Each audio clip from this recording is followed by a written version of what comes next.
મને યાદ છે, હું ગામડામાં જન્મ્યો છું, ગામડામાં ઉછર્યો છું. ગામડાની ખળાવાડ મેં પણ જોઈ છે. અને ખળાવાડમાં જ્યારે ખેડૂત એની જે કોઈ નીપજ હોય એ લેતા હોય ત્યારે આમ બાજરાનો ઢગલો કર્યો હોય, એ પગર નાખ્યો હોય ને પગરમાં જે ગાડું હાલતું હોય એ માત્ર જોયું નથી,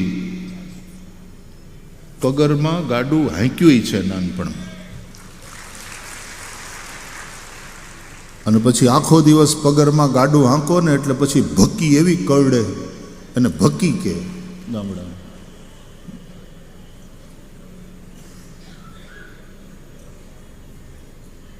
એ ગાડું હાંકવાનીથી માંડીને એરોપ્લેન હાંકવા સુધીનો અનુભવ ભગવાને કરાવ્યો.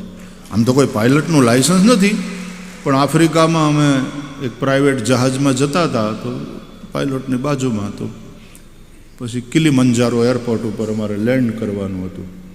તો આમ તો બધું પાયલોટ જ કંટ્રોલ કરતો હતો, પણ આપણને સારું લાગે એટલા મને કે આમ સીધા તમે જુઓ, આ રનવે દેખાય જ ને, તો એણે મને હાથમાં આમ આપ્યું, આપણે ત્યાં ઉતરવાનું છે, આમ સીધું તમે જુઓ. મોટાઈ આપી, બાકી સીધું હોંપી દીધું હોત તો મુશ્કેલી થાય, એવું આપણે છે.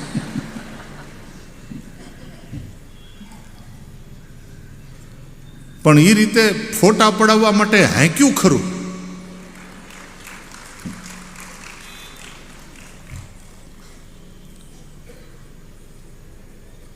ભક્કી કરડે એટલે હાંજના પછી એ 4 દીએ 5 દીએ પગર પાકે ત્યાં સુધી મરણું હાંકવાનું હોય.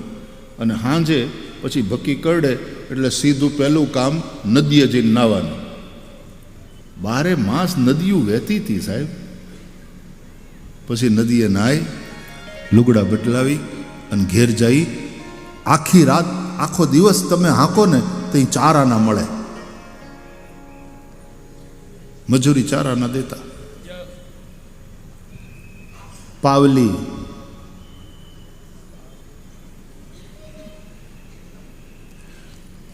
અને પછી બરાબર પગર તૈયાર થઈ ગયો હોય અને પછી વાવલવાનો હોય તો હારો વાવડો નીકળે એની રાહ જોવાતી હોય. પાછી આ બધા મશીન અત્યારે છે એ ક્યાં હતા કે હારો પવન નીકળે એટલે પછી ઊંચી ઓલી 3 પાયાવાળી ઘોડી એની માથે ચડી જાય અને પછી ખપાળીથી આમ હુંડલા ભરી ભરી પગર અને પછી એને આપતા જાય ને ઓલો જે ઉપર ચડ્યો હોય આમ વાવલતો જાય એટલે બાજરાનો ઢગલો થતો જાય નીચે અને ડુંડા ઉડી ઉડીને સાઈડમાં પડતા જાય. અને જે ઢગલા ઉપર પડ્યા હોય તો એના એક પર્ટિક્યુલર ઝાડુ આવે ખાવણી, એનાથી 1-2 જણા આમ એ ડુહાને પાછા દૂર કરતા જાય અને બાજરાનો આખો ઢગલો તૈયાર થાય. પછી એમાંથી એક ઢગલો ખેડૂ અલગ કરે, એક ભાગ અલગ કરે. અને ઢગલો થયા પછી એ ઢગલાને પાછી આમ ઊંધી ખપાળીના લાકડાથી આમ મારે આમ મારે આમ મારે ડિઝાઇન કરે. એ ઢગલામાં એ જોવા જેવી હોય, હણગારે. અને પછી એનો એક હિસ્સો એ નાનો ઢગલો અલગ કર્યો હોય ત્યારે ગામના બ્રાહ્મણો, સાધુ સંતો રામ મંદિર, શિવ મંદિર, કૃષ્ણ મંદિર આ બધાય આવે. એને પેલા માણા ભરી ભરી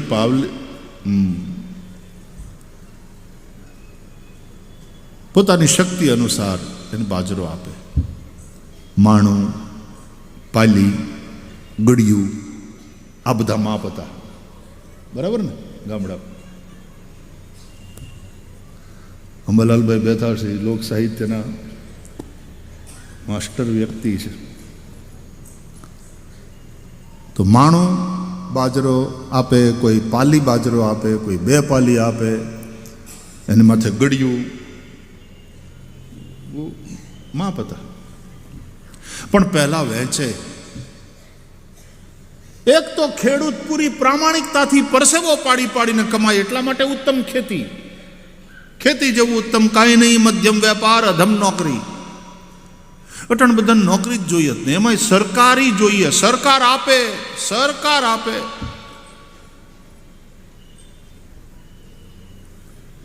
ઉત્તમ ખેતી. અને એટલા માટે આજે આપણો આ દેશ કૃષિ પ્રધાન દેશ છે. એટલે કૃષિનો વિકાસ થાય. સરકાર ધ્યાન પણ રાખે છે, સબસિડી પણ આપે છે. પાકના વીમાયથી હોય છે ને, કંઈક એવું છે ને કે કદાચ ફેલ જાય તો એના પૈસા. જગતનો તાત કહીએ છીએ ખેડૂતને. પણ એ પ્રામાણિકતાથી પોતાની મહેનતથી જે કમાય, પહેલું કામ કરે છે એમાંથી એક ઢગલો અલગ કરીને સમાજમાં વહેંચવાનું, ધર્માદો કરવાનું. પરમાર્થ એ ધંધાવાળાઓ, ફેક્ટરીવાળાઓ કાઢો, ભાગ કાઢો, ભગવાનનો ભાગ કાઢો. તમે કાઢો છો, મોટા ભાગના કાઢે છે. આપણી તો પરંપરા, પણ ઘણા જે હાવ આમ, અને મેં કહ્યું ને એમાંય પછી રમતું કરીને 2% આમ ફેરવીને પાછા પોતાના ઘરમાં જ લઈ આવે.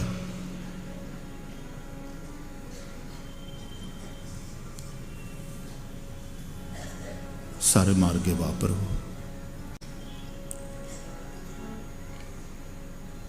નીતિથી કમાયેલું ખેડૂતનું, પરસેવાની કમાણી ખેડૂતની, અને એમાંથી આ ભાગ પાછો કાઢે ધર્માદાયે. એટલે ખેડૂત જેવો ઊંચો એને ધરતીનો તાત એટલા માટે કહીએ છીએ. ઉત્તમ ખેતી. નીતિથી કમાઓ, રીતિથી રહો અને પ્રીતિથી હરિ ભજો. સમાજ માટે કરેલો ત્યાગ એ અર્પણ, પિતૃઓ માટે કરેલો ત્યાગ એ તર્પણ, અને દેવતાઓ માટે કરેલો ત્યાગ એ સમર્પણ. તમે જે કંઈ કમાઓ એમાં બધાનો ભાગ છે. તમારા તિજોરીમાં આવનારો રૂપિયો એ સમાજના ખિસ્સામાંથી આવે છે. તમે સમાજમાં રહીને સમાજથી કમાવો છો, એટલે સમાજનું તમારા ઉપર ઋણ છે. મારે સમાજની કાંઈ પડી નથી, આવું તો અભિમાની જે બોલે ને એનું પતન થાય. સમાજમાં રહેવાનું છે, સમાજ થકી ઉજળા છીએ, સમાજ થકી આપણે કમાયા છીએ, તો સમાજ માટે ત્યાગ કરવો જોઈએ. જે માતા પિતાએ જન્મ આપ્યો, જે આપણા પૂર્વજો, જે વંશમાં આપણે જન્મ્યા, એ સૌના પ્રત્યે આપણું ઋણ છે. શ્રાદ્ધ કરો, તર્પણ, સમાજને માટે કરેલો ત્યાગ, અર્પણ, પિતૃઓ માટે કરેલો ત્યાગ એ તર્પણ. પિતૃમોક્ષાર્થે લોકો કથાનું આયોજન કરે. અરે પોતાના વડીલોની સ્મૃતિમાં કોઈ સ્કૂલ બંધાવે, કોઈ દવાખાના બંધાવે, કોઈ પરબ બંધાવે. પિતૃ. આપણે તો દિવંગત થઈ જાય મા બાપી પછી એને યાદ કરીને શ્રાદ્ધ કરીએ છીએ. જીવતા મા બાપને જેલમાં નાખવા જેવું કામ આપણે ત્યાં નથી. કૃષ્ણને લઈને કૃષ્ણના મા બાપને જેલમાં જવું પડ્યું તો કૃષ્ણે છોડાવ્યા અને માફી માગી પોતાના મા બાપની કે અમારે કારણે તમારે આ કષ્ટ સહન કરવું પડ્યું. ભગવાને કંસને માર્યો ને પોતાના મા બાપને છોડાવ્યા. અને કંસે તો પોતાના હગા બાપને, ઉગ્રસેન મહારાજને કેદમાં નાખી દીધેલા. એના હગા બાપ હતા. પુરાણોમાં તો ભાઈ કથા અનેક પ્રકારની છે. હવે મારે બધું લાંબુ અહીં કરવું નથી ને એના માટે ટાઈમ પણ નથી. એક વાત યાદ રાખજો કે આવશ્યકતા કોઈની અધૂરી નથી રહેતી, અને બધી ઈચ્છાઓ બધાની ક્યારેય પૂરી થતી નથી. પૃથ્વીની પાસે તમારી આવશ્યકતાઓને પૂરી કરવા માટે થઈને બધું છે, ખૂબ છે, પણ માણસની ઈચ્છાઓ, એની વાસનાઓ, એ તો પૃથ્વી શું પૂરી કાયનાત પૂરી ન કરી શકે. અનાજ આવશ્યક છે, પાણી આવશ્યક છે, રોટી, કપड़ा, મકાન, ये सब हमारी आवश्यकता. અને પૃથ્વી આપે છે તમને રહેવા માટે, ધરતી તમને ધારણ કરે છે, તમને અન્ન આપે છે, ઉપરવાળો પાણી વરસાવે છે. सूरज की धूप आवश्यक है, रोशनी सूरज की बिल्कुल मुफ्त में उपलब्ध है. फेफड़ों में भरने के लिए प्राणवायु आवश्यकता है तुम्हारी, और वो उपलब्ध है. आवश्यकता किसी की अधूरी नहीं रहती, लेकिन इच्छाएं सबकी पूरी नहीं होती.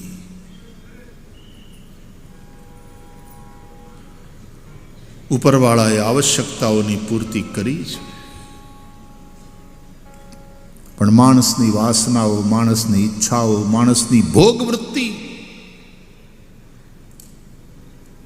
હું સાઉથ આફ્રિકામાં હતો ને ત્યારે મને સોનાની ખાણ જોવા લઈ ગયા, ગોલ્ડ માઇન જોવા લઈ ગયા, અને કેવી રીતે ત્યાં અંદર જઈને ગોલ્ડ કેવી રીતે નીકળે, એ બધામાંથી કેવી રીતે ગોલ્ડને અલગ કરે, સોનાને, એ બધું બતાવ્યું.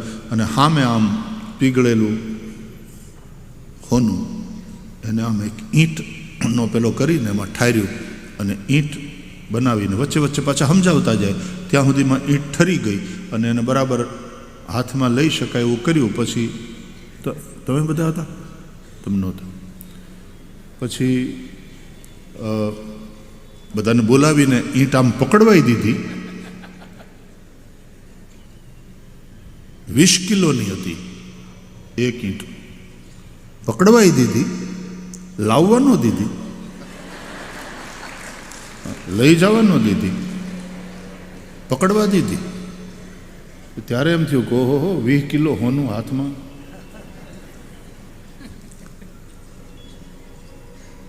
પણ પછી પૂછ્યું કે અહીંયા આફ્રિકામાંથી આ ગોલ્ડ નીકળે, હોનું નીકળે, અને પછી આનું શું થાય? તો મોટા ભાગે અમેરિકા જાય, સ્વિટ્ઝરલેન્ડ જાય. ઓ અચ્છા, એ લોકો શું કરે આ ઈંટુનું? તો કે એ ધરતીમાં ઊંડો ખાડો કરીને ત્યાં એના એકદમ સેફ હોય એમાં નાખે. બધું અહીંથી કાઢે ધરતીમાંથી, ત્યાં પાછા હાંચવી રાખે. એમાં આખી ઇકોનોમી હાલે. બોલો. तुलसीदास जी कहे छे, तुलसी तब मैं जानियो बड़ो गरीब नवाज. तुलसी तब मैं जानियो बड़ो गरीब नवाज, के मोती कण मोंघा किया, सस्ता किया अनाज. हीरा बहु मोंघा, मूल्यवान मोती मोंघा, पण अनाज सस्तुं. मोती खाઈને થોડું, એ હીરા ખાઈને થોડું જીવાય, ગુજરી જવાય. એને તો બાજરાના દાણા જોઈએ કે બાપા બાજરાના દાણા આપો તો જીવીએ. અને ધરતી આપે છે અન્ન. યજ્ઞ કરશો ત્યાં સુધી વરસાદ વરસતો રહેશે ને ધરતી અન્ન આપતી રહેશે. ને યજ્ઞ એટલે સત્કર્મ. આ સત્કર્મ છે. કથા છે ને, સત્કર્મ છે. સત્કર્મ સૂચકો નૂનમ જ્ઞાન યજ્ઞ સ્મૃતો બુધૈ. હારા કર્મ કરો, વેદ વિહિત કર્મ કરો. આજે 25 દીકરીઓને પરણાવી, એ સત્કર્મ. પૈસો વહેંચો સમાજમાં. બ્લડ કેમ્પ, બ્લડ ડોનેશન કેમ્પમાં તમે બ્લડ ડોનેટ કર્યું, સત્કર્મ. અને બ્લડ એવી વસ્તુ છે કે ગરીબમાં ગરીબ માણસ પણ દાતા બની શકે આપીને. અને બ્લડ એવી વસ્તુ છે કે ધનવાન માણસને પણ લેવું પડી શકે.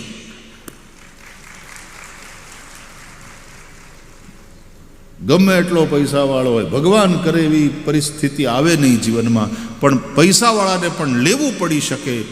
અને ગરીબમાં ગરીબ માણસ પણ આપી શકે, દાતા બની શકે.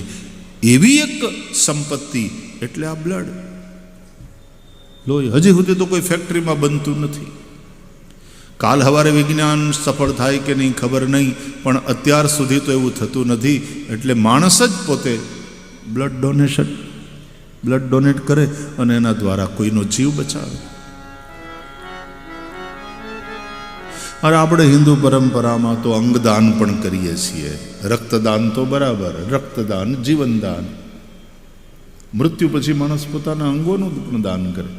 ઇસ્લામમાં એ નથી, કારણ કે એનો ધર્મ એની બુક્સ ના પાડે છે કે અંગ ઓછું ન થવું જોઈએ. અલ્લાહ તાલાએ જેવા મોકલ્યા એવા જ પાછા જવાનું.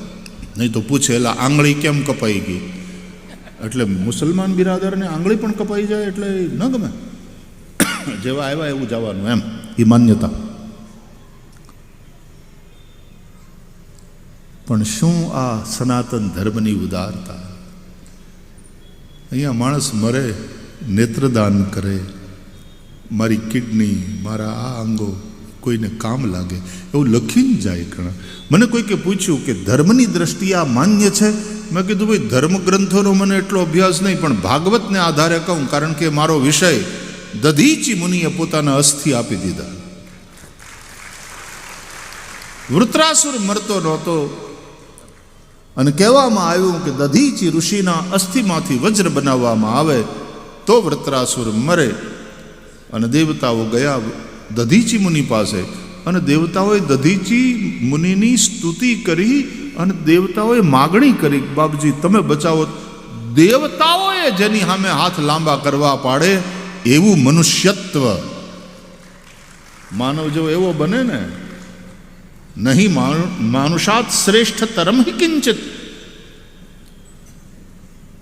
ऐसी मानवता से बढ़कर के कुछ नहीं है. તો દેવતાઓએ આવી અને માગણી કરવી પડી. અને દધીચી મુનિ પોતાએ આ માનવ શરીરથી જે કંઈ સિદ્ધ કરવાનું હતું, શરીર માધ્યમ ખલુ ધર્મ સાધનમ, અને એ કર્યું છે. અને રામચરિત માનસના આધારે જોઈએ તો પરહિત સરિસ ધર્મ નહીં ભાઈ. બીજાનું હિત કરવા જેવો ધર્મ નથી. તો દધીચી મુનિએ યોગ માર્ગે પોતાના શરીરને છોડ્યું. એ શરીરમાંથી વજ્ર બનાવવામાં આવ્યું, એના અસ્થિમાંથી. અને ઇન્દ્રે એ વજ્ર હાથમાં લઈ યુદ્ધ કર્યું અને યુદ્ધમાં વૃત્રાસુરનો નાશ કર્યો. આસુરી વૃત્તિને સમાપ્ત કરવી. ઋષિઓના હાડકા ઘસાઈ ગયા, ઋષિઓના હાડકા કામ આવ્યા. દુનિયામાંથી આસુરી વૃત્તિને સમાપ્ત કરવા માટે હોમાઈ ગયા, આખું જીવન આપી દીધું ઋષિઓએ. એ ઋષિઓના જેટલા એને પગે લાગીએ એટલું ઓછું છે. એટલા માટે આપણા ઉપર ઋષિ ઋણ છે, દેવ ઋણ, ઋષિ ઋણ, પિતૃ ઋણ, આ બધા ઋણ છે આપણા ઉપર. માટે દેવ ઋષિ મનુષ્ય તર્પણ થતું હોય છે. તર્પણ, અર્પણ, તર્પણ અને સમર્પણ, એની સંસ્કૃતિ એ સનાતન સંસ્કૃતિ. અર્પણ, તર્પણ અને સમર્પણ, સનાતનની સંસ્કૃતિ આ ત્રણ શબ્દમાં આવી જાય. આ ત્રણેયમાં ત્યાગ છે. સમાજ માટે કરેલો ત્યાગ એ અર્પણ. કે સમૂહ લગ્નનું આયોજન કરો, આ મા બાપ વગરની થયેલી દીકરીઓને હારામાં હારી રીતે પરણાવો, એને હરખો કરિયાવર આપો. વળી પાછું મગજમાં આવ્યું તો રામભાઈ આજે નક્કી કર્યું કે દરેક દીકરીઓના નામનું ખાતું ખોલાવો બેંકમાં, અને એમાં સૌથી પહેલા 11,000 રૂપિયા અહીંયાથી આપીએ. એ વહેંચો વહેંચો વહેંચો, ભેગું થાય હારી વાત છે, કમાઓ બહુ હારી વાત છે, પણ ભેગું કરીને હંગરી ન રાખો. વહેંચો વહેંચો વહેંચો, આ પ્રભુનો પ્રસાદ છે. વહેંચો અને વહેંચતા વધશે. વહેંચો, સત્કર્મ કરો, સારે માર્ગે વાપરો.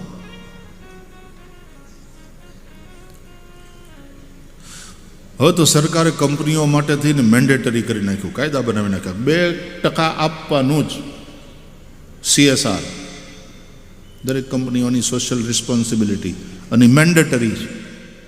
કમ્પલસરી. પણ લોભિયાને એવા ધુતારા પાછા કે એવી વ્યવસ્થા કરે ફરી ફરીને પાછું પોતાની પાસે જ આવે. ત્યારે સરકારે કડક થવું પડે છે.